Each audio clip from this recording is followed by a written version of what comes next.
वर्ष 2021 में होने वाली खगोलीय घटना के संदर्भ में खगोल शास्त्री डॉक्टर सुरेश चोपने ने विस्तार पूर्वक जानकारी दी।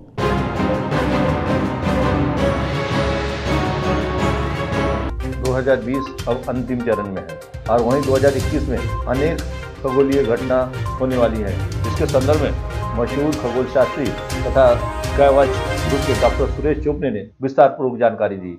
तो सुनिए इस संदर्भ में उन्होंने क्या कहा। आपल्या चंद्रपुरातून जवळजवळ 2 चंद्रग्रहणे दिसणार आहे आणि तेही छायाकल्प चंद्रग्रहण दिसणार आहेत। एकूण जे 4 ग्रहण आहेत ते 4ही ग्रहणापैकी जे कंकणाकृती सूर्यग्रहण आहे, खग्रास चंद्रग्रहण आहे आणि खंडग्रास चंद्रग्रहण आहे ते आपल्याला दिसणार नाही। फक्त 2 ग्रहण जे खंडग्रास आहे जसं मागच्या वर्षी दिसले तसेच आपल्याकडे दिसणार आहे।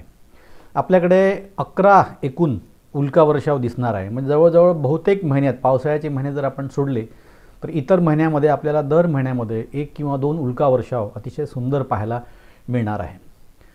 पुढील वर्षी 3 धूमकेतू आपल्याकडे येणार आहेत। त्यात एक धूमकेतू डोळ्याने दिसणार आहे आणि 2 धूमकेतू जे आहेत ते दुर्बिणीने आपल्याला पाहता येणार आहे। ग्रहांची युती जसं आता शनी आणि गुरुची युती झाली होती तशाच प्रकारच्या ग्रहांच्या युत्या पण आपल्याला पाहायला मिळणार आहे आणि प्रतियुती जे दोन्ही अपोजिट साईडला राहणार आहे पृथ्वीच्या हे तसे पण ग्रह आपल्याला पाहता येणार आहे। सुपर मून ज्याला आपण मोठा चंद्र म्हणतो तर तो मोठा चंद्र आपल्याला वर्षातून जवळजवळ 2दा पाहायला मिळणार आहे।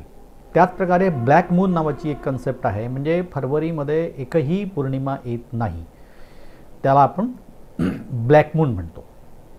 आकाशामध्ये ग्रह दरवर्षी राहतात, पण पुढील वर्षी आपल्याला गुरु शनी पहाटे पाहायला मिळणार आहे। मंगळ पण या जानेवारी फरवरीमध्ये अतिशय सुंदर पश्चिम आकाशात आपल्याला दिसणार आहे। इतरही ग्रह आपल्याला साध्या डोळ्याने पाहण्याची एक चांगली संधी आपल्याकडे राहणार आहे। विशेष म्हणजे एक धोक्याची सूचना म्हणजे 6 धोकादायक उल्का पृथ्वीजवळून जाणार आहे। त्यामधल्या 2 उल्का अतिशय जवळ म्हणजे चंद्राच्या थोड्या दुरून जाणार आहे, म्हणजे ही जी धोक्याची एक घंटा आहे। आणि या सर्व खगोलीय घटना पाहण्यासाठी दुर्बिणच लागेल असं नाही आहे।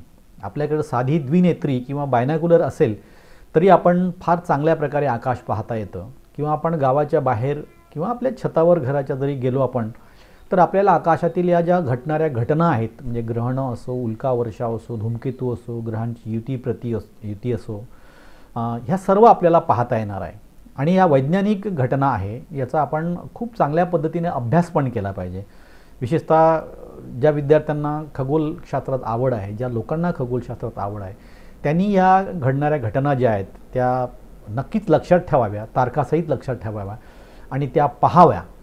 आमच्या स्कायवॉच ग्रुपतर्फे वर्षातून अनेकदा अशा घटना पाहण्याची संधी, दुर्बिणीनं संधी उपलब्ध करून दिल्या जाईल आणि असे खगोल कॅम्प पण आपण, निरीक्षण शिबिरं जी आहेत ती पण आपण घेणार आहोत। तेव्हा माझी शुभेच्छा आहे सर्वांना की आपण या सर्व खगोलीय घटना ज्या येत्या वर्षातल्या आहे त्या पाहाव्या। आपणा सर्वांना पुनश्च नवीन वर्षाच्या शुभेच्छा।